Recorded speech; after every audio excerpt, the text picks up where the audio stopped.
السلام عليكم ورحمة الله نحمده ونصلي على رسوله الكريم أما بعد فأعوذ بالله من الشيطان الرجيم بسم الله الرحمن الرحيم لن ينال الله لحومها ولا دماؤها ولكن يناله التقوى منكم صدق الله العظيم اللهم صل على محمد وعلى آل محمد كما صليت على إبراهيم وعلى آل إبراهيم إنك حميد مجيد اللهم بارك على محمد وعلى آل محمد كما باركت على إبراهيم وعلى آل إبراهيم إنك حميد مجيد কাছে দূরে যে যেখান থেকে আজকের এই লাইভ প্রোগ্রামটিতে আপনারা যুক্ত হয়েছেন, যারা দেখছেন এবং শুনছেন এবং যারা পরবর্তীতে লাইভ প্রোগ্রামটিতে যুক্ত হবেন, আপনাদের সবাইকে জানাচ্ছি আন্তরিক শুভেচ্ছা এবং অভিনন্দন।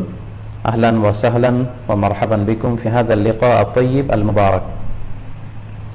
আশা করছি আল্লাহ তাআলার অশেষ মেহেরবানিতে আপনারা সবাই ভালো আছেন, সুস্থ আছেন। কামনা করি এবং দোয়া করি আল্লাহ তাআলা আপনাদেরকে ভালো রাখুক, সুস্থ রাখুক, সব ধরনের বিপদ থেকে আল্লাহ তাআলা আপনাদেরকে সেফ রাখুক, নিরাপদে রাখুক। শুরুতে আমরা আল্লাহ রাব্বুল ইজ্জা ওয়াল জালালের দরবারে শুকরিয়া জানাই যে আল্লাহ তাআলা আজকে আমাদেরকে লাইভটি শুরু করবার তৌফিক এনায়েত করেছেন এবং রব্বুল ইজ্জা ওয়াল জালালের দরবারে অসংখ্য শুকরিয়া জানাচ্ছি এজন্য যে আল্লাহ তাআলা আমাদেরকে যুল হিজ্জা জিলহজ মাসে উপনীত হওয়ার তৌফিক এনায়েত করেছেন। আমরা আজকে মালয়েশিয়াতে অলরেডি জিলহজ শুরু করে ফেলেছি এবং আমরা জানি যে এই জিলহজের প্রথম দশক মানে প্রথম 10টি দিন খুবই গুরুত্বপূর্ণ 10টি দিন, আল্লাহ তাআলার কাছে খুবই পছন্দনীয় এই 10 দিনের আমলগুলো, এমনকি জিহাদের চাইতেও বেশি হাদিসে এসেছে। এবং কালামুল্লাহ মাজিদে আল কোরআন আল কারীমে আল্লাহ তাআলা এই জিলহজের প্রথম 10 দিনের শপথ করেছেন। এই 10 দিনের ইবাদত আল্লাহ তাআলার কাছে এত বেশি পছন্দনীয় হওয়ার কারণ হচ্ছে এই 10 দিনে আল্লাহ তাআলা উম্মাহাতুল ইবাদাত অর্থাৎ যত মৌলিক ইবাদত আছে সবগুলো মৌলিক ইবাদতের একটা সমন্বয় করেছেন জিলহজ মাসের এই প্রথম 10 দিনে, যেটা বছরের অন্য কোনো সময় কিন্তু পাওয়া যায় না। কারণ এই 10 দিনের ভেতরে সালাত আছে, নফল সিয়াম আছে, সাদাকা আছে, কুরবানি আছে, হজের প্রসঙ্গটা আছে, যেটা বছরের অন্য কখনো এরকম উম্মাহাতুল ইবাদাত অর্থাৎ যত মৌলিক ইবাদত আছে সব মৌলিক ইবাদতের কম্বিনেশন সমন্বয় বছরের কোনো সময় কিন্তু আসলে হয় না, যেটা হয়ে থাকে জিলহজ মাসের প্রথম এই 10 দিনের ভেতর। এজন্য এই 10 দিনের ইবাদত আল্লাহ তাআলার কাছে অত্যন্ত বেশি প্রিয়। এজন্য আল্লাহ রাসূল সাল্লাল্লাহু আলাইহি ওয়াসাল্লাম এই 10 দিনে যাতে আমরা বেশি বেশি নফল ইবাদত করি আমাদেরকে উৎসাহিত করেছেন। পাশাপাশি আমরা যেন বেশি বেশি তাহমিদ, তাহলিল, তাকবীর দিয়ে এই 10টি দিনকে মুখরিত করে রাখি, এজন্য তিনি আমাদেরকে আদেশ করেছেন। এজন্য এই 10টি দিনে আমরা যেন বেশি বেশি সুবহানাল্লাহ ওয়ালহামদুলিল্লাহ লা ইলাহা ইল্লাল্লাহু আল্লাহু আকবার এই আজকারগুলো যেন আমরা বেশি বেশি পড়ি। এবং আরাফাতের সিয়ামের ব্যাপারে আল্লাহ রাসূল সাল্লাল্লাহু আলাইহি ওয়াসাল্লাম আশা করেছেন যে 9 জিলহজের যে নফল সিয়ামটি অর্থাৎ আরাফার রোজা, এই আরাফার রোজা যে ব্যক্তি রাখবে আল্লাহ রাসূল সাল্লাল্লাহু আলাইহি ওয়াসাল্লাম বলেন যে আমি প্রত্যাশা করি এই সিয়ামের বদৌলতে বিগত একটি বছরের এবং সামনের একটি বছরের যত পাপ হবে এই পাপগুলোকে আল্লাহ তাআলা আমাদের জন্য ক্ষমা করে দিবেন। এবং জিলহজের 9 তারিখ ফজর থেকে কিন্তু আমাদেরকে ওয়াজিব তাকবীর পাঠ করতে হয়। আমরা জানি সেটা শুরু হয় আরাফার দিন ফজর থেকে, 9 তারিখ ফজর থেকে শুরু করে 13 তারিখ আসর পর্যন্ত এই তাকবীরগুলো প্রত্যেক সালাতের পরে পড়া আমাদের জন্য আবশ্যক। আমরা যেন এই নফল আজকারগুলো, এই নফল তাকবীরগুলো যাতে আমরা বেশি বেশি করে দেই। এবং যারা কুরবানি করার জন্য ইচ্ছা পোষণ করেছেন তারা যেন এই 10 দিনের আগেই তাদের মাথার চুল এবং নখ কেটে পরিচ্ছন্ন হয়ে যান এবং জিলহজের এই 10 দিনে তারা যাতে মাথার চুল না কাটে এবং হাতের নখ না কাটে এই মর্মে আল্লাহ রাসূল সাল্লাল্লাহু আলাইহি ওয়াসাল্লাম আমাদেরকে গাইডলাইন দিয়েছেন। সব মিলে আল্লাহ তাআলার কাছে এই 10টি দিনের ইবাদত খুবই প্রিয়, এমনকি হাদিসে এসেছে যেটা আমরা বললাম যে জিহাদের চাইতেও বেশি প্রিয়। এজন্য এই সুবর্ণ সুযোগটুকুন যেন আমরা কখনোই মিস না করি। তাই আমাদের সাধ্যমতো আমরা যেন বেশি বেশি নফল ইবাদত করি। আমরা যেন সুযোগ হলে পুরো 10 দিন ব্যাপী আমরা চাইলে নফল সিয়াম রাখতে পারি, আমরা বেশি বেশি কোরআন তেলাওয়াত করতে পারি, বিশেষ করে তাহমিদ, তাহলিল এবং তাকবীর, আলহামদুলিল্লাহ, লা ইলাহা ইল্লাল্লাহ, আল্লাহু আকবার এই জিকিরগুলো, এই আজকারগুলো পড়ে পড়ে যেন আমরা এই 10টি দিনকে মুখরিত রাখি। আল্লাহ তাআলা জিলহজ মাসের যে মাহাত্ম্য এবং বারাকা তিনি আমাদের জন্য দিয়েছেন এগুলো যেন আমরা বেশি বেশি হাসিল করতে পারি। আমিন ইয়া রাব্বাল আলামিন। সম্মানিত দর্শক ও শ্রোতাবৃন্দ, ইতিমধ্যে আমাদের এই লাইভ প্রোগ্রামটিতে প্রায় 24,000 দিনী ভাই বোন যুক্ত হয়েছেন। আপনারা একটু দেরি করে যারা যুক্ত হয়েছেন তাদেরকে আবারও আন্তরিক শুভেচ্ছা জানাই। আব্দুল্লাহ রোমান রোজ টিভি চ্যানেল 24 থেকে শুভেচ্ছা জানিয়েছে। আমরা শুনেছি যে রোমান অসুস্থ, আল্লাহ তাআলা রোমানকে সুস্থ করে দিক, আমরা দোয়া করি। এবং আজকের লাইভের যে ঘোষণাটি আমরা দিয়েছিলাম সেখানে অনেক দিনই ভাই বোনেরা বাংলাদেশের একজন প্রথিত যশা ইসলামী সঙ্গীত শিল্পী মশিউর রহমান ভাই, ওনার করোনা পজিটিভ রিপোর্ট এসেছে। সবাই ওনার জন্য দোয়া চেয়েছেন। আসলে মানুষ তার চমৎকার চমৎকার ইসলামী সঙ্গীতের মধ্য দিয়ে যে শ্রোতাদের হৃদয়ে বেঁচে থাকে, এটার একটা প্রমাণ। আমাদের মশিউর ভাই অসাধারণ দরাজ গলায় খুব চমৎকার ইসলামী সঙ্গীত পরিবেশন করেন। আমি নিজেও তার ইসলামী সঙ্গীতগুলো খুব পছন্দ করি। সবাই ওনার জন্য দোয়া চেয়েছেন। তো আজকের এই লাইভের শুরুতেই আমি আমাদের সকলের প্রিয় শিল্পী মশিউর রহমান ভাইয়ের জন্য দোয়া করি, আল্লাহ তাআলা আমাদের প্রিয় ভাইকে দ্রুত শিফায়ে কামেলা আজলা নসিব করুক। যারাই পৃথিবীর যে প্রান্ত থেকে এই ভয়াবহ করোনা মহামারীতে আক্রান্ত হয়ে অসুস্থ অবস্থায় আছেন, আমরা সবার জন্য দোয়া করি, আল্লাহ তাআলা সবাইকে খুব দ্রুত শিফায়ে কামেলা নসিব করুক। সম্মানিত শুধু আমি রিকোয়েস্ট করবো আপনারা এই লাইভটি শেয়ার করে দিবেন, যাতে করে আপনাদের অন্যান্য ফেসবুক বন্ধুরা আজকের লাইভের আলোচনাটি থেকে উপকৃত হতে পারে। আমরা আজকে কুরবানি নিয়ে কিছু কথা শেয়ার করবার চেষ্টা করবো ইনশাআল্লাহ। কুরবানির প্রসঙ্গটা আসলেই আমাদের স্মৃতির মানসপটে আমাদের ইব্রাহিম আলাইহিস সালাম এবং ইসমাঈল আলাইহিস সালামের যে কুরবানি, ওনাদের যে আত্মত্যাগ, এই দৃশ্যপটটি কিন্তু আমাদের চোখের সামনে ভেসে ওঠে। আমরা জানি যে ইব্রাহিম আলাইহিস সালাম আল্লাহ তাআলার সন্তুষ্টির জন্য স্বীয় পুত্র ইসমাঈল আলাইহিস সালামকে কুরবানি করতে চেয়েছিলেন, এবং সেই প্রসঙ্গ থেকেই কিন্তু আমরা প্রতি বছর জিলহজের 10 তারিখে কুরবানি করে থাকি। এবং এই দৃশ্যটি আল্লাহ তাআলার কাছে এতই ভালো লেগেছিল, এই আত্মত্যাগের দৃশ্যকে আল্লাহ তাআলা স্মরণীয় করে রাখবার জন্য কিয়ামত পর্যন্ত সব বিশ্বাসীদের জন্য এই জিলহজের একই টাইমে জিলহজের 10 তারিখে কুরবানি করাটাকে আল্লাহ তাআলা আমাদের উপর অবধারিত করে দিয়েছেন। এই বিষয়টি সূরাতুস সাফাতের 105 নম্বর আয়াতে আল্লাহ তাআলা এভাবে ইরশাদ করছেন, ফালাম্মা বালাগা মাআহু সা'য়া ক্বালা ইয়া বুনাইয়া ইন্নী আরা ফিল মানামি আন্নী আযবাহুক ফানজুর মাযা তারা।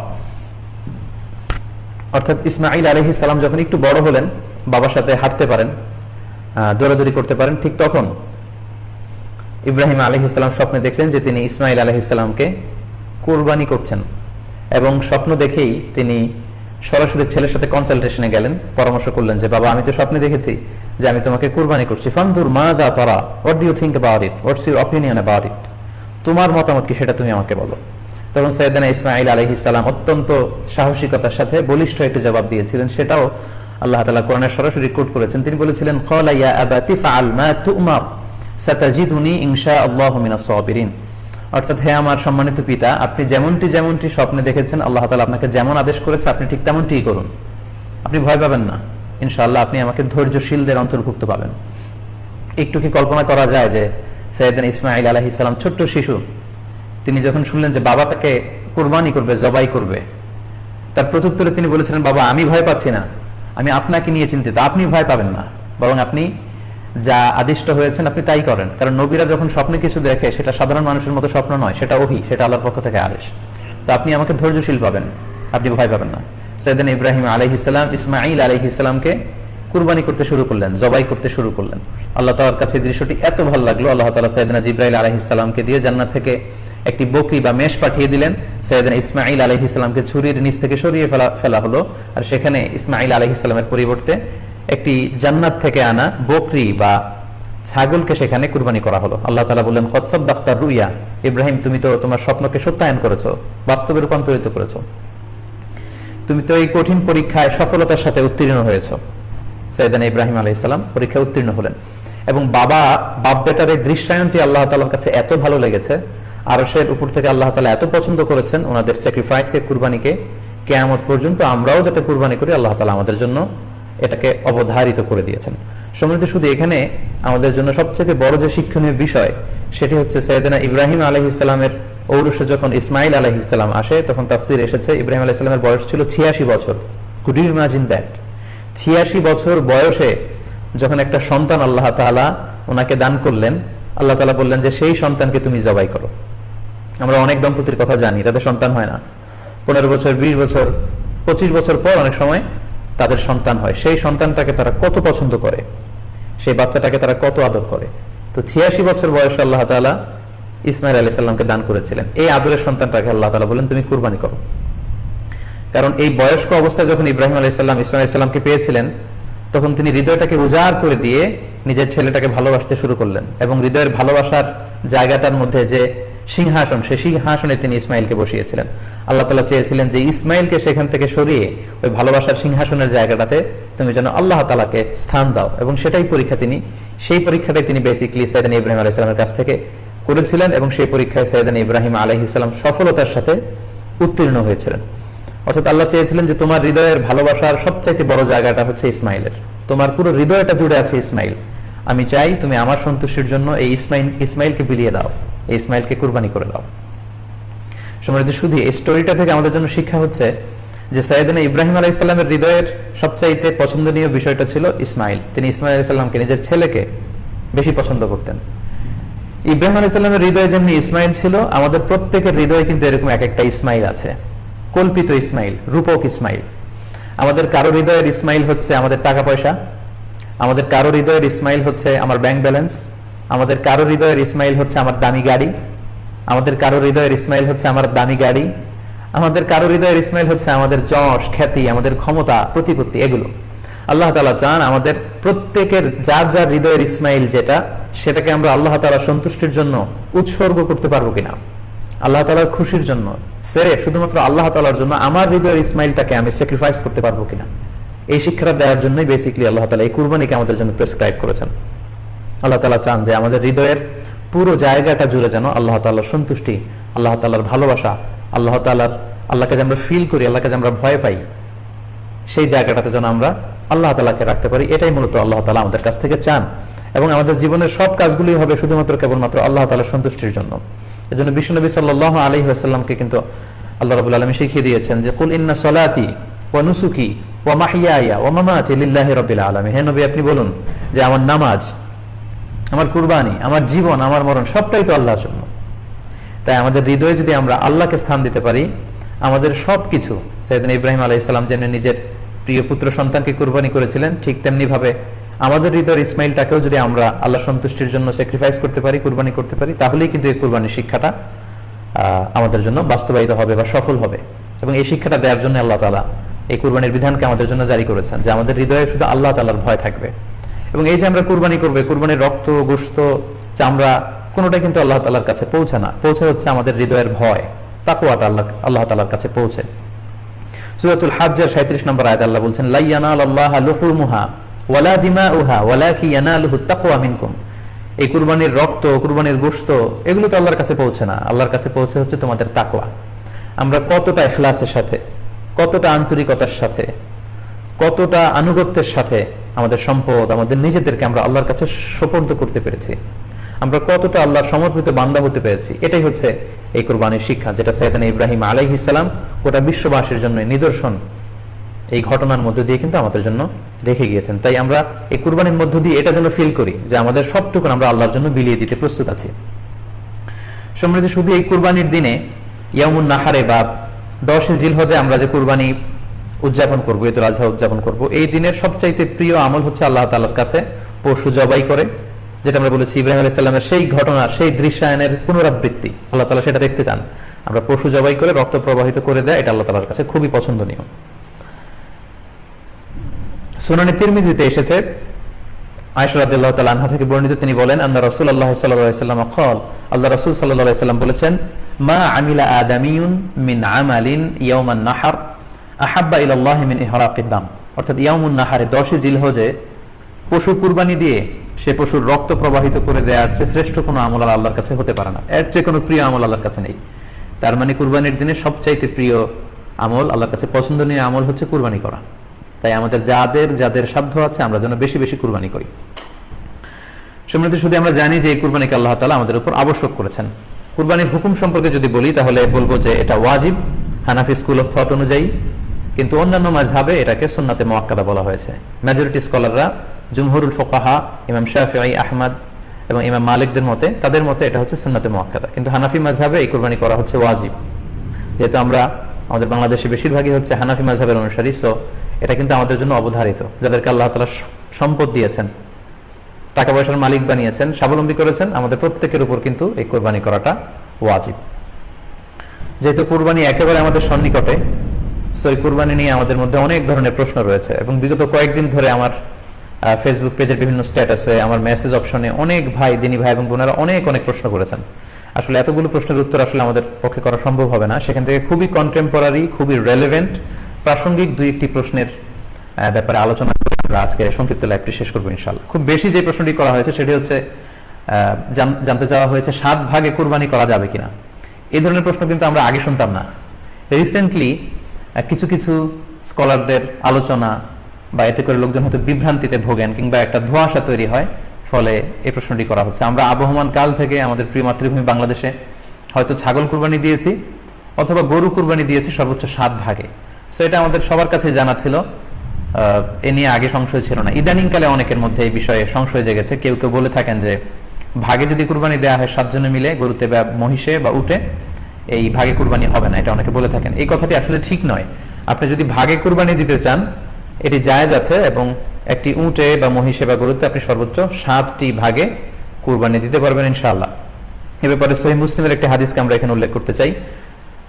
সাইয়েদনা জাবের রাদিয়াল্লাহু তাআলা আনহু থেকে বর্ণিত, তিনি বলেন, ক্বালা হাজাজনা মা রাসূলিল্লাহি সাল্লাল্লাহু আলাইহি ওয়াসাল্লাম, আমরা আল্লাহর রাসূল সাল্লাল্লাহু আলাইহি ওয়াসাল্লামের সাথে হজ করেছি। ফানাহারনাল বাঈরা আন সাবআ, সেখানে আমরা উট কুরবানি দিয়েছি 7 জনের পক্ষ থেকে। ওয়াল বাকারাতা আন সাবআ, আর আমরা সেখানে গরু কুরবানি দিয়েছি 7 জনের পক্ষ থেকে। খুব সুস্পষ্ট, একটি উটে ওনারা 7 জন অংশগ্রহণ করতেন, একটি গরুতে 7 জন অংশগ্রহণ করতেন। তো এই হাদিসের আলোকে অনেকে বলে থাকেন যে এটি হজের সময়, সফরের সময়, কিন্তু মুকিম অবস্থায় 7 ভাগে দেওয়া যায় না। আসলে এই কথাটিও ঠিক নয়, কারণ সুনানে আবু দাউদের আরেকটি হাদিসে এসেছে যেখানে আল্লাহ রাসূল সাল্লাল্লাহু আলাইহি ওয়াসাল্লাম সুস্পষ্ট বলেছেন, সেখানে হজ বা কোনো সফরের উল্লেখ নেই। সেটা হচ্ছে জেনারেল স্টেটমেন্ট, অর্থাৎ আল বাকারাতু আন সাবআ, গরুতে সর্বোচ্চ 7 অংশ দিয়ে কুরবানি দেওয়া যায়। ওয়াল জাযুরু আন সাবআ, আর উটের ক্ষেত্রেও সর্বোচ্চ 7 অংশ দিয়ে কুরবানি দেওয়া যায়। তো এই হাদিস, দ্বিতীয় যে হাদিসটি উল্লেখ করলাম, এটা হচ্ছে জেনারেল স্টেটমেন্ট। সেখানে সফর মুকিম কোনো কথা বলা হয়নি। ইন জেনারেলি বলা হয়েছে যে উটে 7 ভাগ দেওয়া যায়, গরুতে 7 ভাগ দেওয়া যায়। সো আমরা যারা ভাগে কুরবানি দিচ্ছি 7 জন মিলে একটি গরু, আপনারা নিঃসন্দেহে সানন্দ চিত্তে নিশ্চিন্তে কুরবানি দিতে পারেন। সহিহ হাদিসের আলোকে এটি সাব্যস্ত, এতে কোনো সমস্যা নেই ইনশাআল্লাহ। তবে ভাগে কুরবানিতে কিংবা যৌথ কুরবানিতে কয়েকটি বিষয় আমাদেরকে খেয়াল রাখতে হবে। নাম্বার 1 হচ্ছে নিয়ত। আপনাদের ইন্টেনশনটা ক্লিয়ার হতে হবে। প্রত্যেকেরই যাতে একই ইন্টেনশন থাকে, সবারই যাতে ইন্টেনশন থাকে যে শুধুমাত্র আল্লাহ তাআলার সন্তুষ্টির জন্য আমরা এই কুরবানি দিচ্ছি। এখানে কয়েকজনের যদি ইন্টেনশন থাকে যে আল্লাহর সন্তুষ্ট, অন্যজনের যদি নিয়তে ঝামেলা থাকে, তাহলে কিন্তু কুরবানিটা প্রশ্নবিদ্ধ হয়ে যাচ্ছে।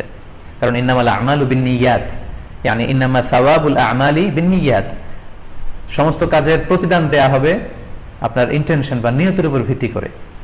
সো এজন্য যারা খুব বেশি মুখলেস, খুব বেশি মুত্তাকি, তারা অনেক সময় যৌথ কুরবানি দিতে চান না। তাদের সামর্থ্য না থাকলে ছোট একটা ছাগল দিয়ে তারা একাকী কুরবানি দিতে চান। The safe, he want to be in the safer side. কারণ যৌথ কুরবানি দিতে দিতে যে কার মনে কি চিন্তা, কার মনে কি নিয়ত, আমরা কিন্তু কিছু জানি না। সো যদি যৌথ কুরবানি দেন, কুরবানির আগে সবাইকে এটা কনসার্ন করে দেয়, রিমাইন্ডার দেয় যে ভাই আমাদের কুরবানিটা হবে শুধুমাত্র কেবলমাত্র আল্লাহ তাআলার সন্তুষ্টির জন্য, অন্য কোনো নিয়তের জন্য না থাকে, তাহলে কিন্তু আমাদের কুরবানি বরবাদ হয়ে যাবে। এটা হচ্ছে প্রথম কনসার্ন। 2 নম্বর কনসার্ন হচ্ছে হালাল উপার্জন দিয়ে কুরবানি হতে হবে। যৌথ কুরবানিতে কেউ কেউ যদি এমন থাকে যাদের উপার্জন হালাল না, সেই কুরবানি কিন্তু আল্লাহ তাআলার দরবারে কবুল হবে না। সো এটা খুব গুরুত্বপূর্ণ একটা বিষয়। আরেকটা হচ্ছে লৌকিকতা। লৌকিকতা যদি থাকে তাহলেও কুরবানি কবুল হবে না। যৌথ কুরবানিতে কারো যদি এটা থাকে যে আমার গরুটা সবচেয়ে বড়, আমাদের গরুটা এলাকার সবচেয়ে বড় গরু, এবং সবাইকে বলে বেড়াচ্ছে যে এইবারের গরুটা সবচেয়ে বড় হয়েছে, আমার চেয়ে বড় গরু কেউ দিতে পারে না এই এলাকায়, তো এই জাতীয় যদি লৌকিকতা প্রবণতা কারোর মধ্যে থাকে তাহলেও কিন্তু তার কুরবানি কবুল হবে না। সো যৌথ কুরবানি যদি আপনারা দিতে চান, এই বিষয়গুলো আমাদেরকে খেয়াল রাখতে হবে। আরো একটি প্রশ্ন খুব বেশি আমাদের কাছে জানতে চাওয়া হয়েছে, সেটা হচ্ছে কুরবানির সাথে আকিকা দেওয়া যাবে কিনা। খুব বেশি আলোচনা হচ্ছে এই প্রসঙ্গটা যে আকিকা, কুরবানির সাথে আকিকা দিয়ে দেওয়া যাবে কিনা। এক্ষেত্রে আমরা উত্তরে বলবো যে কুরবানি এবং আকিকা আপনাদের খেয়াল রাখতে হবে যে ভিন্ন দুটি ইবাদত। প্রথম কথা হচ্ছে ইবাদত ভিন্ন দুটি ইবাদত। কারণ কুরবানি এটা বছরের একটা নির্ধারিত সময়, জিলহজের 10 তারিখে, এবং তারপরে আরো 2 দিন বা 3 দিন, এই সময়গুলোতে আপনি কুরবানি করতে পারবেন। তাহলে এটা হজের মৌসুমে জিলহজ মাসে করতে হয় কুরবানি। কিন্তু আকিকা কিন্তু এরকম না, আকিকাটা যে কোনো মাসে হতে পারে। আকিকাটা হচ্ছে নবজাতক সন্তানের ভূমিষ্ঠ হওয়ার পরে শুকরিয়া স্বরূপ আল্লাহর কাছে যে কুরবানিটা করতে হয় সেটাকে আমরা বলি আকিকা। হাদিসে এসেছে আকিকা। তো সেটা হচ্ছে সন্তান কখন ভূমিষ্ঠ হলো সেটার উপর নির্ভর করে। কারো সন্তান রমাদানে হতে পারে, কারো সন্তান জিলহজ মাসে হতে পারে, শাওয়ালে হতে পারে, রজাবে হতে পারে। সন্তান যেদিন জন্মগ্রহণ করবে তার 7 দিন পরে, সন্তান যেদিন জন্মগ্রহণ করবে তা ছিলাম যে আকিকা, কুরবানির সাথে আকিকা দেয়া যাবে কিনা। সেখানে আমরা বলছিলাম যে আসলে দুটি ভিন্ন ইবাদত। কুরবানি হচ্ছে জিলহজের 10 তারিখে আমরা কুরবানি করে থাকি, আর আকিকা হচ্ছে বাচ্চা যেদিন জন্মগ্রহণ করবে, সন্তান ভূমিষ্ঠ হওয়ার 7 দিন পরে। তাহলে ভিন্ন দুইটা ইবাদত, দুই সময়ের ইবাদত। নাম্বার 2, আকিকার ক্ষেত্রে আল্লাহ রাসূল সাল্লাল্লাহু আলাইহি ওয়াসাল্লাম বলেছে আনিল গুলামি শাতান ওয়া আনিল জারিয়াতি শাত, অর্থাৎ ছেলে হলে 2টি ছাগল দিয়ে আকিকা করো, এবং যদি মেয়ে হয় তাহলে 1টি ছাগল দিয়ে আকিকা করো। তো সেক্ষেত্রে কুরবানিতে কিন্তু এরকম বিধান নেই। কুরবানিতে কিন্তু 1টি ছাগল দিয়ে আপনি কুরবানি করলে কুরবানি হয়ে যাচ্ছে, সেখানে 2টি ছাগল দেওয়া লাগবে এমন কোনো কথা নেই। তো এভাবে আমরা বুঝতে পারতেছি, খুবই স্পষ্টত কমন সেন্স খাটালেও আমরা বুঝতে পারতেছি, এবং আল্লাহ রাসূল সাল্লাল্লাহু আলাইহি ওয়াসাল্লামের ভাষ্যগুলো অনুসারে আমরা বুঝতে পারছি দুই ধরনের ইবাদত। যদিও এই দুই ইবাদতে কিছুটা মিল আছে, কিন্তু দুই সময়ের ইবাদত, আলাদা দুটি উপলক্ষ, দুইটার আলাদা নির্ধারিত সময় রয়েছে। যেমন আকিকার ক্ষেত্রে সুন্নাহ হচ্ছে বাচ্চা যেদিন জন্মগ্রহণ করবে তার 7ম দিন শেষে 7 দিন পরে আপনি আকিকা করবেন। আল্লাহ রাসূল সাল্লাল্লাহু আলাইহি ওয়াসাল্লাম বলেছেন কুল্লু গুলামিন মুরতাহানুন বিআকিকাতিহি তুযবাহু আনহু ইয়াওমা সাবিহি, প্রত্যেক সন্তানের আকিকা দিতে হয় তার 7ম দিনে, ওয়া ইউহলাকু ওয়া ইউসাম্মা, এবং 7ম দিনে মাথার চুল ফেলে দিতে হয়, তার সুন্দর একটি নাম রাখতে হয়। তাহলে আকিকার বিধান হচ্ছে সম্মানিত সুধী সন্তান জন্মগ্রহণ করার 7 দিন পরে। আমরা বুঝতে পারলাম আল্লাহ রাসূল সাল্লাল্লাহু আলাইহি ওয়াসাল্লামের ভাষ্য অনুযায়ী, কথা অনুযায়ী, কওল অনুযায়ী। এবার যদি আমরা আল্লাহ রাসূল সাল্লাল্লাহু আলাইহি ওয়াসাল্লামের আমল দেখি, ওনার ব্যক্তিগত আমল কি ছিল, সেক্ষেত্রে আমরা সহিহ ইবনে হিব্বানের একটি হাদিস উল্লেখ করব, যেটিকে ইবনে হাজার আল আসকালানি উনি ওনার ফাথুল বারিতে সহিহ হিসেবে উল্লেখ করেছেন। আয়েশা রাদিয়াল্লাহু তাআলা আনহার বর্ণনা, তিনি বলেন যে আক্কা রাসূলুল্লাহ সাল্লাল্লাহু আলাইহি ওয়াসাল্লাম আনিল হাসানি ওয়াল হুসাইনি ইয়াউমা সাবিঈ ওয়া সাম্মাহুমা, আল্লাহ রাসূল সাল্লাল্লাহু আলাইহি ওয়াসাল্লাম নিজে ওনার দৌহিত্র অর্থাৎ ওনার নাতি হাসান এবং হুসাইনের আকিকা নিজে করেছেন 7ম দিনে, এবং 7ম দিনে তাদের নাম রেখেছেন, একজনের নাম রেখেছেন হাসান আর একজনের নাম হুসাইন। অর্থাৎ হাসান রাদিয়াল্লাহু আগে জন্মগ্রহণ করেছিলেন, ওনার চেয়ে ছোট ছিল হুসাইন, উনি পরে জন্মগ্রহণ করেছেন। তো ওনাদের জন্মের পরে 7 দিন পরে আল্লাহ রাসূল সাল্লাল্লাহু আলাইহি ওয়াসাল্লাম ওনাদের আকিকা দিয়েছিলেন, এবং 7ম দিনে উনি আকিকাও দিয়েছেন এবং তাদের নামও রেখেছেন। তাহলে আল্লাহ রাসূল সাল্লাল্লাহু আলাইহি ওয়াসাল্লামের কওলি হাদিস, ওনার ভাষ্য মতে আমরা জানলাম উনি বলেছেন 7ম দিনে আকিকা দিতে হয়, এবং ওনার ব্যক্তিগত আমল থেকে আমরা জানতে পারলাম যে উনি ওনার 2 নাতির আকিকা দিয়েছেন 7ম দিনে এবং নাম রেখেছেন। তাহলে এ থেকে আমরা সুস্পষ্ট বুঝতে পারি যে আকিকা দিতে হয় সন্তান জন্মগ্রহণ করার 7 দিন পর, 7ম দিনে। যদিও তবারানিতে আরেকটি হাদিস এসেছে যেখানে বলা হয়েছে যে আকিকা 7ম দিনেও দেয়া যায়, 14তম দিনে দেয়া যায়, 21তম দিনে দেয়া যায়। যদি 7ম দিনে কেউ দিতে না পারে কোনো কারণে, তাহলে 14তম দিন, না পারলে 21তম দিন। তাহলে সুস্পষ্টভাবে উল্লেখ আছে যে আকিকার সময়সীমা 7ম দিনের কথা আমাদেরকে বলা হয়েছে। তো সেক্ষেত্রে আপনার সন্তান জন্মগ্রহণ করলে আপনি শুকরিয়া স্বরূপ কুরবানি করবেন, আত্মীয় স্বজনকে খাওয়াবেন, আকিকার গোশত নিজেরাও খাবেন। তো এটা যদি আপনি কুরবানির জন্য রেখে দেন, তাহলে তো সন্তান দুনিয়াতে আসার এই আনন্দটা থাকে না। একজন যখন সন্তান পায়, সে কেমন যেন আকাশের চাঁদ হাতে পায়। তো তখন তার 7 দিনের মধ্যে যে আনন্দটা থাকে, ওই দিন তার নাম রাখা হবে, আত্মীয় স্বজনরা আসবে, বাচ্চাকে দেখবে, দোয়া করবে, তখন আকিকা করে গোশত নিজে খাবেন, আত্মীয়দের খাওয়াবেন, পাড়া প্রতিবেশীদেরকে দিবেন। এটা হচ্ছে সন্তান ভূমিষ্ঠ হওয়ার উপলক্ষকে কেন্দ্র করে এই আকিকা। সো এটাকে কুরবানির সাথে মিক্স আপ করার কোনোই প্রয়োজন নেই, এবং এক্ষেত্রে সুস্পষ্ট গাইডলাইন হচ্ছে যে 7ম দিনে আকিকাটা দিতে হয়। সো আমরা যেন 7ম দিনে আকিকাটা দেই। তবে হ্যাঁ, এখন প্রশ্ন হচ্ছে 7ম দিনে কেউ দিতে পারেননি, 14তম দিনেও দিতে পারেননি, 21তম দিনেও দিতে পারেননি, হাতে টাকা ছিল না, সামহাও কোনো কারণে মিস করেছেন, তখন আপনি যখন সুযোগ হয় তখন করে দেন।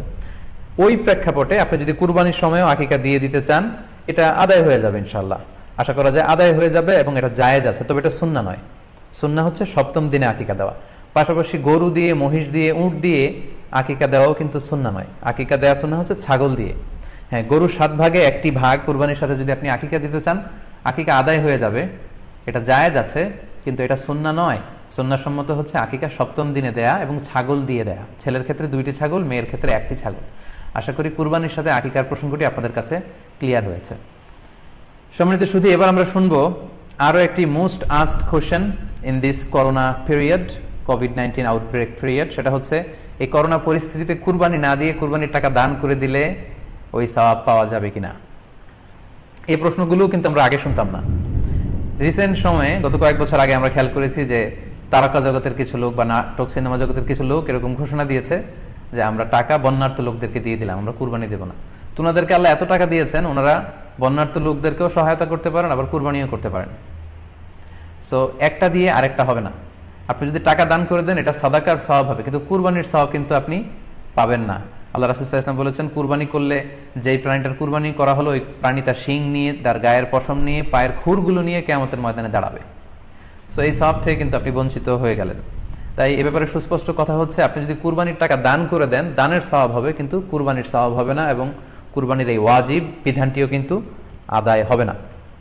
আপনার উদ্দেশ্য ভালো, কিন্তু আপনার পদ্ধতিতে সমস্যা। আপনার উদ্দেশ্য হচ্ছে যে বন্যা দুর্গত মানুষ, সাতক্ষীরাতে বা আশেপাশের জেলাগুলোতে বন্যায় মানুষ না খেয়ে মারা যাচ্ছে, আমি টাকাগুলো দান করে দেই, তাহলে বেশি তারা উপকৃত হবে। আমি বলবো যে আপনার যদি সামর্থ্য থাকে, সেক্ষেত্রে আপনি বন্যার্থ লোকদেরকে দানও করেন, পাশাপাশি কুরবানিও করেন, দুই জিনিস। অথবা আপনি যদি শুধু কুরবানি করতে চান, সেটাও আপনি করতে পারেন। আপনি কুরবানি করবেন, এতে করে কিন্তু আপনি যে দান করতে চান, আপনার এই পারপাসটাও কিন্তু সার্ভ হবে। কিন্তু কুরবানির টাকা দান করে দিলে কখনো কুরবানি আদায় হবে না। আপনি যদি কুরবানি করেন, এক্ষেত্রেও কিন্তু দরিদ্র জনগোষ্ঠীর বিশাল স্বার্থ এখানে আছে, কারণ বছরের একটা দীর্ঘ সময় ধরে এই সুবিধাবঞ্চিত মানুষগুলো কিন্তু আমিষের অভাবে তারা ভোগে, পুষ্টিহীনতায় ভোগে। তারা এমনও অনেক ফ্যামিলি আছে বছরে শুধু এই কুরবানির সময়, এই মৌসুমটাতে তারা কিছু গোশত খেতে পারে। সো তাদের মধ্যে আপনি কুরবানি করে এই গোশত বিতরণ করতে পারেন। সো এই কোভিড-19 পিরিয়ডে আমাদের উচিত বেশি বেশি কুরবানি করা, কুরবানি করে এই অভুক্ত মানুষদের ঘরে ঘরে কুরবানির গোশত পৌঁছে দেয়া। তাহলে আপনি কুরবানির মাধ্যমে কিন্তু এই গোশত বিতরণ করে তাদের সহায়তা করতে পারলেন। পাশাপাশি যারা খামারি আছে, আপনি কুরবানি করলে এই তাই খামারিদের এই ব্যবসা প্রসেসেও কিন্তু আপনি অংশগ্রহণ করলেন। আপনি তাদের ব্যবসাতে, আল্লাহ তাআলা সুদকে হারাম করেছেন, ব্যবসাকে হালাল করেছেন, তাহলে ব্যবসার মতো একটা চমৎকার কাজেও আপনি সহায়তা করলেন কুরবানির মধ্য দিয়ে। আরও একটা গুরুত্বপূর্ণ বিষয় হচ্ছে, আমাদের গ্রাম বাংলায় কিন্তু আমাদের অনেক গরিব লোকজন আছে বা মা বোনেরা আছে, যারা সারা বছর ব্যাপী ছাগল পালে এই আশায় যে কুরবানির সময় ছাগলটাকে বিক্রি করবে, অথবা গরু পালে। গ্রামগঞ্জে অনেক পরিবার আছে যে বছর শেষে কুরবানির সময় আসলে তারা এটা ভালো দামে বিক্রি করবে এবং সেই টাকা দিয়ে সারা বছর চলবে। সো আপনি যদি কুরবানি করেন, তাহলে ওই প্রান্তিক জনগোষ্ঠীকেও কিন্তু সহায়তা করা হলো। পাশাপাশি কুরবানির এই সময়গুলোতে হাজার হাজার কসাইদের একটা জীবিকার ব্যবস্থা হয়। তারা গরু জবাই করে, চামড়া খোলে, গোশত কাটে। তো এই কুরবানির দিনগুলোতে কিন্তু হাজার হাজার কসাইদের হালাল জীবিকার একটা ব্যবস্থা হয়। কসাইরা কিন্তু কোটিপতি হয় না। সো আপনি এই কুরবানির প্রসেসটাকে যদি আরো বেশি প্রমোট করেন, তাহলে এই কসাইদেরও কিন্তু একটা রিজিকের ব্যবস্থা হচ্ছে। আরো ইন্টারেস্টিংলি, কুরবানির যে চামড়া, পশুর যে চামড়া, এই চামড়াগুলো কিন্তু ইয়াতিমের হক, গরিবদের হক। সো আপনি কুরবানির চামড়া বিক্রি যদি করে দেন, চামড়া চাইলে আপনি ব্যবহার করতে পারেন, অথবা বিক্রি করলে এটা কিন্তু ইয়াতিমখানাতে, মাদ্রাসাগুলোতে, অভাবী মানুষদেরকে এই দামটা কিন্তু দিয়ে দিতে হয়। ফলে কুরবানির এই চামড়া থেকে কিন্তু মাদ্রাসাগুলো বা ইয়াতিম ছাত্রছাত্রীরা উপকৃত হচ্ছে। তাহলে এখানে অনেক বিষয় জড়িত। যদিও বর্তমান সময়ে চামড়া শিল্প ধ্বংস করার একটা বিশাল পায়তারা চলছে, চামড়ার দাম পড়ে যাচ্ছে। তো আমরা যদি কুরবানি না দিই, আমাদের চামড়া শিল্প হুমকির মুখে পড়বে। এবং এই যে হাজার হাজার মাদ্রাসা এবং এতিমখানা আছে, যাদের একটা বড় ইনকামের বা আয়ের উৎস হচ্ছে কুরবানির সময় এই চামড়ার টাকা। সো মানে with all this discussion, it seems that through sacrifice you can contribute more. আপনি যদি কুরবানি করেন এবং এটা যদি বেশি বেশি করেন, তাহলে আপনি যে চাচ্ছেন অসহায় মানুষদেরকে সহায়তা করতে, এটা আরো বেশি বেশি করা হলো, বেশি বেশি করা হলো। তাদেরকে গোশত বিতরণ করে আপনি সহায়তা করলেন, খামারিদেরকে ব্যবসার ক্ষেত্রে সহযোগিতা করলেন, গ্রামের যে নারীরা ছাগল পাললো, গরু পাললো, তাদের সহায়তা করলেন, কসাইদের হালাল জীবিকার জন্য সহযোগিতা করলেন, মাদ্রাসার ইয়েতিম ছাত্রদেরকে আপনি সহায়তা করলেন। সো আমি বলবো যে কখনো এই ভুল সিদ্ধান্ত নেবেন না যে কুরবানির টাকা আমি দান করে দেবো। না, আপনি কুরবানি করবেন, এতে আপনার কুরবানির ওয়াজিবও আদায় হবে, গরিবদেরকে সহযোগিতাও করা হবে। সেক্ষেত্রে যদি আপনি স্বাস্থ্য ঝুঁকি মনে করেন এই করোনা পরিস্থিতিতে, সেক্ষেত্রে আপনি সরাসরি হাটে যেতে না চাইলে অনলাইনে গরু ক্রয় করতে পারেন। গতকাল আমি কয়েকটি বিশ্বস্ত সংস্থা বা ফাউন্ডেশনের নাম উল্লেখ করেছি আমার পেজে, যারা এই কুরবানির সার্ভিসটা দিচ্ছে। তারা বিশ্বস্ত, আপনারা তাদের কাছে টাকা পাঠিয়ে আপনি কয় ভাগে কুরবানি দিচ্ছেন জানাতে পারেন, আপনার নাম্বার দিয়ে রাখতে পারেন। তারা কুরবানির দিন, কুরবানি শেষে আপনাকে SMS করে জানিয়ে দিবে যে আপনার কুরবানি হয়েছে, আপনার কুরবানি আদায় হয়ে গেল। অনেকে না বুঝে অনেক বিরূপ মন্তব্যও করেছেন গতকালের স্ট্যাটাসটিতে। আসলে যে এই সংস্থাগুলোর কথা আমি উল্লেখ করেছি, তাদের সাথে সরাসরি আমার কোনো সম্পৃক্ততা নেই, বরং এটা জনকল্যাণমূলক একটা কাজের অংশ হিসেবেই মূলত আমি অল্টারনেটিভ, একটা সহজ পদ্ধতি, যারা হাটে যেতে চান না, গোশত বন্টন করা এবং করোনা পরিস্থিতির কারণে স্বাস্থ্য ঝুঁকি মনে করে যারা কুরবানি একেবারে দিতেই চাচ্ছেন না, তারা যেন এই ভুলটি না করেন, বরং অন্তত এই সংস্থাগুলোর কাছে টাকা পাঠিয়ে তারা যেন তাদের ওয়াজিব কুরবানির বিধানটি পালন করেন, এজন্য মূলত এই স্ট্যাটাসটি দেওয়া হয়েছিল। আরও একটি সহজ পদ্ধতি আছে, সেটা হচ্ছে যারা শহুরে জীবনযাপন করছেন, শহরে আছেন, তারা চাইলে কিন্তু আপনার গ্রামের আত্মীয় স্বজনদের কাছে আপনার টাকা পাঠিয়ে দিয়ে কুরবানি আদায় করতে পারেন। টাকা পাঠিয়ে দিলে তারা আপনার পক্ষ থেকে ছাগল বা গরু কিনে কুরবানি করে তারা গোশত খেয়ে উপকৃত হলো, আশেপাশের গরিব আত্মীয় স্বজনদের মধ্যে বিতরণ করে এই কুরবানির প্রক্রিয়াটা আদায় হলো। এটাও খুব সহজে কিন্তু করা যেতে পারে। আর কুরবানির ক্ষেত্রে প্রতিনিধিত্ব জায়েজ আছে, অন বিহাফ অফ ইউ, অন্য কেউ আপনার পক্ষ থেকে কুরবানি করতে পারবে, আপনি টাকা দিয়ে দিলেই হলো। আর যারা হাটে যে নিজে দেখে শুনে গরু ছাগল কিনে এনে নিজে কুরবানি করে সব ব্যবস্থাপনা করতে পারবেন, আয়োজন করতে পারবেন, সেটা সবচাইতে ভালো। সেটা তো নূরুন আলা নূর, এটা নিয়ে কোনো কথা নেই। তবে সেক্ষেত্রে এই করোনা পরিস্থিতিতে হাটে যাওয়া, কুরবানি করা, সেক্ষেত্রে পরিপূর্ণভাবে স্বাস্থ্যবিধি মেনে চলতে হবে এবং সর্বোচ্চ সতর্কতার পরিচয় আমাদেরকে দিতে হবে, যাতে করে এই কুরবানিকে কেন্দ্র করে এই রোগের এই মহামারী যাতে আরো বেশি করে আমাদের মাঝে ছড়িয়ে পড়ার কোনো সুযোগ না পায়। আশা করি কুরবানির টাকা দিয়ে দিলে কুরবানি আদায় হবে কিনা এই ব্যাপারটি আপনারা বুঝতে পেরেছেন। এবার আমরা আসি, আরেকটি প্রশ্ন আমাদের কাছে খুব বেশি এসেছে, সেটা হচ্ছে কুরবানির পশু অনলাইনে ক্রয় করা যাবে কিনা। খুবই রেলেভেন্ট একটি কোশ্চেন, যেহেতু এখন অনেকেই হাটে যেতে চাচ্ছেন না করোনা পরিস্থিতির কারণে। অনলাইনে আমরা অনেক কেনাকাটা করি, ফলে অনলাইনে কুরবানির পশুটা ক্রয় করা যাবে কিনা, এটা হচ্ছে প্রশ্ন। এক্ষেত্রে উত্তর হচ্ছে জি, অন্যান্য জিনিস আপনি যেমনি অনলাইনে ক্রয় করেন সেগুলো যেমনি জায়েজ, অনুরূপভাবে অনলাইনে কুরবানির পশুও ক্রয় করা জায়েজ। বিভিন্ন ডেইরি ফার্ম আছে, অ্যাগ্রো ফার্ম আছে এবং বিভিন্ন গরু ছাগলের খামার আছে। তারা কিন্তু আমি দেখলাম যে বিক্রয়.com না রকমারি.com আমি দেখলাম যে তারা গরুর অ্যাড দিচ্ছে, গরুর ভিডিও সেখানে আপলোড করে দিচ্ছে, সেখানে তাদের ক্লায়েন্টরা সেটা দেখে তারা গরু ক্রয় করছে। যে এটা জায়েজ আছে ইনশাল্লাহ। আপনারা যদি স্বাস্থ্য ঝুঁকির কারণে গরুর হাটকে অ্যাভয়েড করতে চান, ওখানে যেতে না চান, আপনারা চাইলে অনলাইনে পশু ক্রয় করতে পারবেন। তবে সেক্ষেত্রে দুটি জিনিস আপনাকে নিশ্চিত হতে হবে, দুইটা জিনিস আপনাকে অনলাইনে পশু ক্রয় করার ক্ষেত্রে নিশ্চিত হতে হবে। প্রথম বিষয় হচ্ছে পশুটা দৈহিকভাবে ত্রুটিমুক্ত কিনা, এটা নিশ্চিত হতে হবে। অর্থাৎ পশুর বিস্তারিত অঙ্গ প্রত্যঙ্গের বর্ণনা আপনার জানা থাকা চাই। পশুটা সুস্থ আছে কিনা, বাহ্যিকভাবে সমস্ত ত্রুটিমুক্ত কিনা, এটা জানতে হবে। 2 নম্বর হচ্ছে পশুর বয়স সম্পর্কে আপনার জানতে হবে, কারণ যে কোনো বয়সের পশু দিয়ে কুরবানি করা যায় না, এটার নির্ধারিত বয়স সীমা দেওয়া আছে শরিয়াতে, সেটা আপনাকে মেনটেন করতে হবে। প্রথম হচ্ছে সালিমাতুল মিনাল উয়ুবিজ যাহিরা, বাহ্যিক ত্রুটিমুক্ত হওয়া। যে কোনো পশু দিয়ে কিন্তু, অসুস্থ পশু দিয়ে কুরবানি করলে কিন্তু কুরবানি হবে না। এক্ষেত্রে আমরা সুনানে নাসাইর একটি হাদিস উল্লেখ করব। হাদিসটি সহিহ, বারা ইবনে আযিব রাদিয়াল্লাহু তাআলা আনহু বর্ণনা করেছেন। আল্লাহ রাসূল সাল্লাল্লাহু আলাইহি ওয়াসাল্লাম বলেছেন, লা ইয়াজুজু মিনাদ দাহায়া আল আওরাউল বাইয়িনু আওরুহা, এমন পশু দিয়ে কুরবানি হবে না যে এই পশুটা সুস্পষ্টভাবে অন্ধ কানা কোনো পশু দিয়ে কুরবানি হবে না। ওয়াল আরজাউল বাইয়িনু আরাজুহা, খোড়া, কুরবানি যেখানে করা হবে ওই জায়গা পর্যন্ত হেঁটে যেতে পারছে না, মাঠ থেকে বাড়িতে আনা যাচ্ছে না, এরকম খোড়া প্রাণী দিয়ে কুরবানি করা যাবে না। ওয়াল মারিদাতুল বাইয়িনু মারাদুহা, খুব বেশি অসুস্থ, খুবই দুর্বল অসুস্থ প্রাণী দিয়ে কুরবানি করা যাবে না। ওয়াল আজফাউল্লাতী লা তুনকি, এবং এমন বয়স্ক বৃদ্ধ প্রাণী যে অতি বয়সের ভারে এটা নুজ্জ হয়ে গিয়েছে এবং এর হাড্ডির ভেতরে যে মজ্জা শুকিয়ে গিয়েছে, এরকম প্রাণী দিয়েও কিন্তু কুরবানি করা যাবে না। তাহলে সুনানে নাসাইর এই সহিহ হাদিসটির মধ্য দিয়ে আমরা বুঝতে পারলাম যে অন্ধ প্রাণী দিয়ে কুরবানি করা যায় না, খোড়া প্রাণী দিয়ে করা যায় না, খুবই দুর্বল প্রাণী দিয়ে এবং খুব বয়স হয়েছে এরকম প্রাণী দিয়ে কিন্তু কুরবানি করা যাবে না। তারপর আমরা সুনানে তিরমিজির আরেকটি হাদিস এখানে উল্লেখ করব। এই হাদিসটিও হাসান পর্যায়ের হাদিস।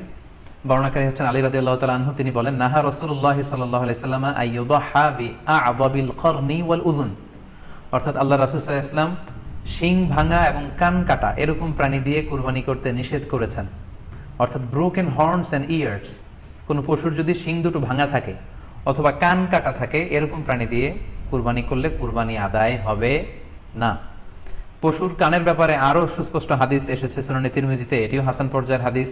বর্ণনাকারী সাইয়েদনা আলী রাদিয়াল্লাহু তাআলা আনহু, তিনি বলেন যে নাহা রাসূলুল্লাহ সাল্লাল্লাহু আলাইহি ওয়াসাল্লাম আইয়ুদহা বিমুকাবালা আও মুদাবারা আও শারকা আও খারকা আও জাদআ, অর্থাৎ আল্লাহ রাসূল সাল্লাল্লাহু আলাইহি ওয়াসাল্লাম মুকাবালা মানে এমন প্রাণী যে প্রাণীর কানের সামনের অংশ কাটা, এরকম প্রাণী দিয়ে কুরবানি করা যাবে না। আও মুদাবারা, এমন প্রাণী যে প্রাণীর কানের পেছনের অংশ কাটা, সেটা দিয়ে কুরবানি করা যাবে না। আও শারকা, অথবা কানের মাঝখানে কাটা, দুই দিক ঝুলে আছে, করা যাবে না। আও খারকা, অথবা কানের ভেতরে ছিদ্র, পশুর কানে যদি ছিদ্র থাকে, কেটে যে ছিদ্র হয়ে গিয়েছে, ড্রিলড হয়ে গিয়েছে, সেই প্রাণী দিয়ে কুরবানি করা যাবে না। আও জাদা, অথবা নাক কাটা, এরকম প্রাণী দিয়ে কুরবানি করা যাবে না।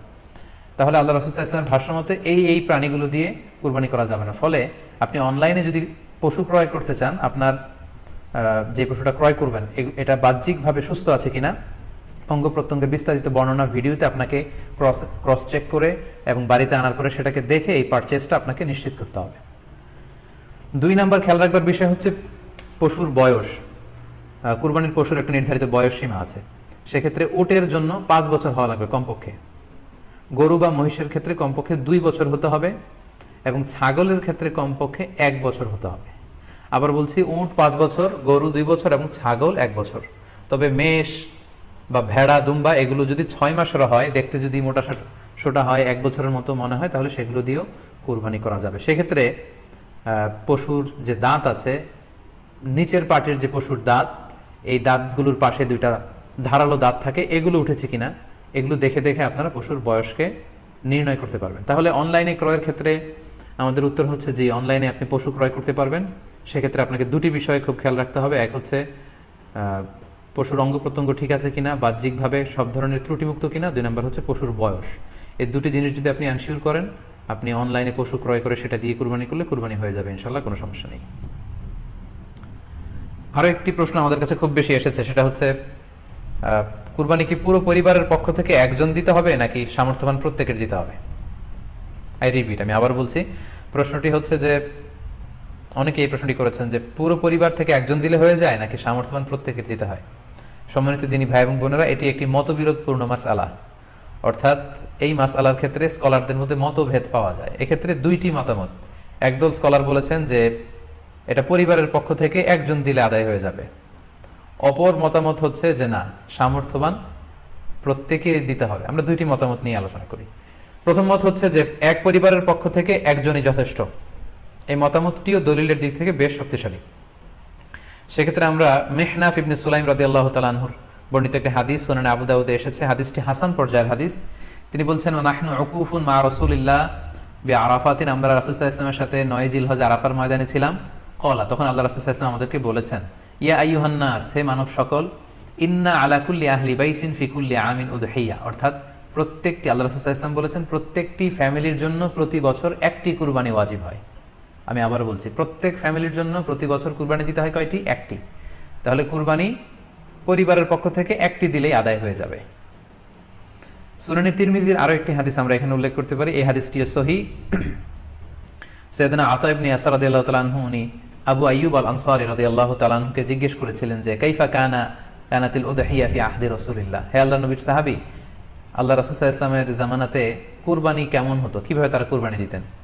তো আবু আইয়ুব আল আনসারী রাদিয়াল্লাহু তাআলা আনহু বলেছেন, কানা রাজুলু ইউদাহি বিশাতি আনহু ওয়া আন আহলিহি, আল্লাহ রাসূল সাল্লাল্লাহু আলাইহি ওয়াসাল্লামের সময়কালে লোকজন একটি ছাগল কুরবানি দিত তার পক্ষ থেকে এবং তার ফ্যামিলির পক্ষ থেকে। আনহু ওয়া আন আহলিহি, তার নিজের পক্ষ থেকে এবং ফ্যামিলির পক্ষ থেকে। অর্থাৎ এই হাদিসগুলোর আলোকে বোঝা যায় যে পুরো পরিবারের পক্ষ থেকে একজন কুরবানি দিয়ে দিলেই আদায় হয়ে যাবে। স্বামীও চাকরি করেন, স্ত্রীও চাকরি করেন, স্বামীরও টাকা আছে, স্ত্রীর টাকা আছে, দুইজনের আলাদা করে দিতে হবে না। স্বামী যদি একটা ছাগল কুরবানি দিয়ে দেয়, তাহলে স্ত্রীর পক্ষ থেকে, পুরো ফ্যামিলির পক্ষ থেকে কুরবানি আদায় হয়ে যাবে। এই হাদিসগুলোর আলোকে বোঝা গেল। দ্বিতীয় আরেকটি মত আছে, সেই মতটি হচ্ছে প্রত্যেক সামর্থ্যবানের উপর ওয়াজিব। এটি ইমাম আবু হানিফার মত এবং আমাদের বাংলাদেশে এটিরই প্রচলন হয়ে এসেছে। আমরা এই মতামতটিকেই বেশি আমরা শুনে থাকি সব জায়গায়, যে যারাই সামর্থ্যবান প্রত্যেকের আলাদাভাবে দিতে হয়। স্বামী সামর্থ্যবান হলে স্বামীর দিতে হবে, স্ত্রী সামর্থ্যবান হলে স্ত্রীকে দিতে হবে, ছেলেরা হলে ছেলের দিতে হবে, এটা প্রত্যেকের আলাদাভাবে ইন্ডিভিজুয়ালি দিতে হয়। এবং সেক্ষেত্রে ওনারা দলিল দিচ্ছেন সুনানে ইবনে মাজার একটি হাদিস, হাদিসটি সহিহ, যেখানে আল্লাহ রাসূল সাল্লাল্লাহু আলাইহি ওয়াসাল্লাম বলেছেন, মান কানা লাহু সাআহ, যার সামর্থ্য আছে কিন্তু ওয়ালাম ইউদাহি, সামর্থ্য থাকার পরেও সে কুরবানি দেয় না, ফালা ইয়াকরাবান্না মুসাল্লানা, সেজন্য ঈদুল আজহার দিন আমার ঈদগাহে না আসে নামাজ পড়তে। আল্লাহ রাসূল সাল্লাল্লাহু আলাইহি ওয়াসাল্লাম হুঁশিয়ারি বাণী ঘোষণা করেছেন, ধমক দিয়েছেন যে সামর্থ্য থাকার পরেও যে কুরবানি দেয় না সেজন্য আমার ঈদগাহে না আসে। এই হাদিসের আলোকে ওনারা বলেছেন মান কানা লাহু সাআহ, যার সামর্থ্য আছে। ওনারা বলছেন যে এটা ইন জেনারেল, ব্যাপক, যারই সামর্থ্য আছে তাকেই দিতে হবে। সো এখানে বাস্তবতা হচ্ছে দুই পক্ষেরই খুব ভ্যালিড দলিল আছে। আর কোন মাসালার ক্ষেত্রে যখন মতবিরোধ থাকে, দুই পক্ষেরই দলিল থাকে, সেক্ষেত্রে বাড়াবাড়ি করাটা অনুচিত। বরং এটা হচ্ছে ইসলামের সৌন্দর্য, এখানে প্রশস্ততা রয়েছে। সো যারা মনে করে যে ফ্যামিলির পক্ষ থেকে একজন কুরবানি দিলেই আদায় হয়ে যাবে, তাদেরও দলিল আছে, তাদেরকে সেটা করতে দেওয়া উচিত। তবে আমরা এটাকেই সাজেস্ট করি যে প্রত্যেক সামর্থ্যবানের উপর কুরবানি দেওয়া উচিত। এতে করে যিনি কুরবানি দিবেন উনি সওয়াব পেয়ে উপকৃত হলেন, আবার উনি কুরবানি দেওয়ার কারণে গোশত বিতরণ করলেন, ফলে গরিবরা উপকৃত হলো। সো সামর্থ্যবান প্রত্যেকেরই উচিত বেশি বেশি কুরবানি দেয়া। আশা করি এই মাসালাটাও আপনারা বুঝতে পেরেছেন। সম্মানিত শুধু আমরা আমাদের লাইভের একেবারে শেষের দিকে চলে এসেছি। আমরা খুব বেশি লম্বাচড়া করতে চাই না, যদিও বলেছিলাম সংক্ষিপ্ত লাইভ, মাঝখানে একবার ইন্টারনেট এবং ইলেকট্রিসিটি চলে যাওয়ার কারণে একবার ইন্টারাপ্ট হলো। এ পর্যায়ে আমরা অল্প কয়েকটি রিমাইন্ডার আপনাদের সাথে শেয়ার করে আজকের আলোচনাটুকু আমরা এখানেই জবনিকা টানবো, এখানে আমরা আলোচনাটি শেষ করবো ইনশাআল্লাহ। প্রথম যে রিমাইন্ডারটি আপনাদের সাথে আমি শেয়ার করতে চাই সেটি হচ্ছে, সম্মানিত সুধী, আমরা অনেকেই বাজার থেকে পশু আনার সময় বা কুরবানি করার সময় পশুর সাথে অনেক বেশি অমানবিক আচরণ করি। এতে করে কিন্তু আপনার কুরবানিটা, পুরো কুরবানির প্রক্রিয়াটাই প্রশ্নবিদ্ধ হয়ে যেতে পারে। তাই আজকের লাইভের মধ্য দিয়ে যারাই আপনারা যুক্ত হয়েছেন, আমি সবাইকে বলছি আমরা যাতে পশুর সাথে মানবিক আচরণ করি, কুরবানির পশুর সাথে এমন কোনো আচরণ যাতে না করি যাতে ওর কষ্ট না হয়, আমরা যেন এটা খেয়াল রাখি। বিশেষ করে জবাই করার আগে পশুকে ভালোভাবে রশি দিয়ে বেঁধে নেয়া এবং ছুরিটা, যেই ছুরি দিয়ে জবাই করা হবে সেটা খুব ধারালো থাকা। আল্লাহ রাসূল সাল্লাল্লাহু আলাইহি ওয়াসাল্লাম কিন্তু এই দিক নির্দেশনা আমাদেরকে দিয়েছেন। সুবহানাল্লাহ, ইসলাম যে কতটা চেক এন্ড ব্যালেন্স, কতটা ভারসাম্যপূর্ণ জীবন বিধান। আল্লাহ রাসূল সাল্লাল্লাহু আলাইহি ওয়াসাল্লাম সহিহ মুসলিমের বর্ণনায় তিনি বলছেন, ইদা যাবাহতুম ফাআহসিনু যিবহা, তোমরা যখন জবাই করবে সেখানেও তোমরা ইহসান করো। কেননা আল্লাহ তাআলা সব জায়গায় ইহসানকে অবধারিত করেছেন। আমরা জীবনে যাই করবো না কেন সেটা ইহসানের সাথে করতে হবে। তো পশুটাকে কিন্তু আমি জবাই করব, স্লটার করব, আল্লাহ রাসূল সাল্লাল্লাহু আলাইহি ওয়াসাল্লাম বললেন যখন স্লটার করবে, জবাই করবে, তখনও সেটার প্রতি ইহসান করে তোমরা জবাই করো। ওয়াইদা যাবাহতুম ফাআহসিনু যিবহা, সেক্ষেত্রেও তোমরা সফট হার্টেড হও, সেটাকে ইহসানের সাথে জবাই করো। কিভাবে ইহসানের সাথে জবাই করবে? ওয়ালিউহিদ্দা আহাদুকুম শাফরাতাহু ওয়ালিউরিহ যাবিহাতাহু, তোমরা তোমাদের ছুরিটা খুব বেশি করে ধারালো করে নাও, যাতে করে খুব স্মুথলি স্লটারিংটা হয়ে যায়, খুব স্মুথলি কুরবানিটা তাড়াতাড়ি হয়ে যায়, যাতে প্রাণীটার কষ্ট না হয়। আমরা প্রায়ই আমাদের ব্যাখেয়ালে বা অবহেলাবশত কুরবানির পশু ট্রাক থেকে নামানো, হাট থেকে নিয়ে আসা, এমনভাবে আমরা কুরবানির পশুর সাথে ট্রিট করি, এতে করে কিন্তু অনেক অমানবিক আচরণ আমাদের দ্বারা প্রকাশ পেয়ে যায়। সো আমরা যদিও এটাকে জবাই করবো, আমরা যেন ইহসানের সাথে জবাই করি, এই বিষয়টা যেন আমরা খেয়াল রাখি। এটা হচ্ছে প্রথম রিমাইন্ডার। দ্বিতীয় রিমাইন্ডার হচ্ছে, আমাদের দেশে প্রায় এটা ঘটে, জবাই করার পরে অনেক কসাইরা তাড়াতাড়ি এই পশুটার দেহ থেকে প্রাণ বের হয়ে যাওয়ার জন্য ছোট ছুরি দিয়ে জবাই করা প্রাণীটার গলার মধ্যে খোঁচা মারতে থাকে, গলায় বারবার খোঁচা মারতে থাকে। এটা কিন্তু ঠিক না। স্পাইনাল কর্ডে যদি আপনি জবাই করার পরে বারবার খোঁচা মারেন, তাহলে কিন্তু এই প্রাণীটার অপমৃত্যু হতে পারে, অর্থাৎ এটা স্বাভাবিক কোনো মৃত্যু নয়। স্বাভাবিক মৃত্যু হচ্ছে জবাই করে দেয়া, এবং ইসলাম এটাকে আমাদের জন্য বৈধ করেছেন। আমরা জানি যে পাশ্চাত্যে গরুর মাথায় বুলেট মারা হয়, অথবা ইলেকট্রিক্যাল শক দিয়ে ওটাকে হত্যা করা হয়, অথবা ভারী কোনো লোহার হাতুড়ি দিয়ে গরুর মাথায় আঘাত করে সেটাকে মারা হয়। কিন্তু ইসলাম এগুলোকে নিষেধ করেছে। ইসলামের বিধান হচ্ছে স্লটারিং করা, আপনি জবাই করে দিবেন।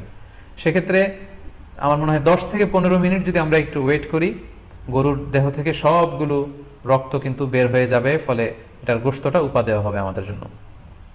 কিন্তু আমরা যদি তাড়াহুড়ো করে, বিশেষ করে অনেক কসাই ভাইরা রুহটা যাতে তাড়াতাড়ি বের হয়ে যায়, প্রাণটা যাতে তাড়াতাড়ি বের হয়ে যায়, জবাইয়ের পরে আবার ছোট ছুরি দিয়ে স্পাইনাল কর্ডে খোঁচা মারতে থাকে, এটা কিন্তু ঠিক না। এতে করে যেটা হয়, এটা স্বাভাবিক মৃত্যু হয় না, বরং অপমৃত্যু হয়ে থাকে। আমরা যখন কুরবানি করি তখন প্রাণীটার শ্বাসনালী এবং কণ্ঠনালী কেটে যায়, এবং তারপরে রক্তনালী, যেটাকে ইংরেজিতে বলে জুগুলার ভেইন, এই জুগুলার ভেইনটা যখন কেটে যায় তখন কিন্তু প্রাণীটা আর ব্যথা পায় না। গবেষণায় দেখা গিয়েছে যে যদি আমরা দেখি যে প্রাণীটা খুব ছটফট করে, লাফালাফি করে, কিন্তু আসলে সে ব্যথা পায় না। জুগুলার ভেইন যখন কেটে ফেলে তখন ব্রেইন তাকে স্পাইনাল কর্ডের মাধ্যমে হার্টে সিগন্যাল দেয় আরো বেশি পাম্প করার জন্য, আরো বেশি রক্ত পাঠানোর জন্য, ফলে দেহের সবগুলো রক্ত গলার ওই কাটা জায়গা দিয়ে কিন্তু বের হয়ে যায়। কিন্তু ওই মুহূর্তে আপনি যখন ছোট ছুরি নিয়ে এটা স্পাইনাল কর্ডে খোঁচাখুচি করতে শুরু করেন, তখন কিন্তু এটার অপমৃত্যু ঘটে, এটা স্ট্রোক হতে পারে, এটা হার্ট অ্যাটাক করে মারা যেতে পারে। তাহলে সেটা কিন্তু স্বাভাবিকভাবে জবাইয়ের মধ্যে দিয়ে মৃত্যুবরণ করলো না, বরং হার্ট অ্যাটাক করে বা স্ট্রোক করে সেটা মারা গেল। তখন কিন্তু আপনার কুরবানিটা প্রশ্নবিদ্ধ হয়ে যেতে পারে। তো এই জন্য আমি সকলের কাছে অনুরোধ করবো, আপনারা তাড়াহুড়ো না করে 10 থেকে 15 মিনিট একটু ওয়েট করেন, জবাইয়ের পরে এটাকে স্বাভাবিকভাবে, ন্যাচুরালি, প্রাকৃতিকভাবে এটা রুহটা বের হতে দিন। তা না হলে আমাদের কুরবানি কিন্তু প্রশ্নবিদ্ধ হয়ে যেতে পারে।